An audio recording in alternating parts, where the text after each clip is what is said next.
14 yaşlı qıza əxlaqsız hərəkət edənlər həbs olundu.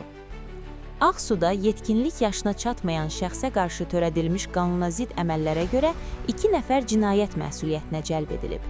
Gözaltı Qafqazinfoya istinadən xəbər verir ki, rayon sakinləri olan 2 nəfər 2011-ci il təvəllüdlü G.M.A. ad və soyad şərtidir, qarşı əxlaqa və qanunvericiliyin tələblərinə zid hərəkətlər törədiblər. Polis əməkdaşları tərəfindən keçirilən operativ tədbirlər nəticəsində cinayət əməlini törətməkdə şübhəli bilinən 24 yaşlı V. İlyasov və 26 yaşlı R. Vəlizadə müəyyən edilərək saxlanılıblar. Faktla bağlı rayon polis şöbəsində Cinayət Məcəlləsinin müvafiq maddələri ilə cinayət işi başlanılıb. Hər iki şəxs təqsirləndirilən şəxs qismində istintaqa cəlb olunub və barələrində məhkəmənin qərarı ilə 4 ay müddətinə həbs qətimkan tədbiri seçilib. Hazırda cinayət işi üzrə istintaq tədbirləri davam etdirilir. Gündəlik hadisələrdən xəbərdar olmaq üçün bizi izləyin.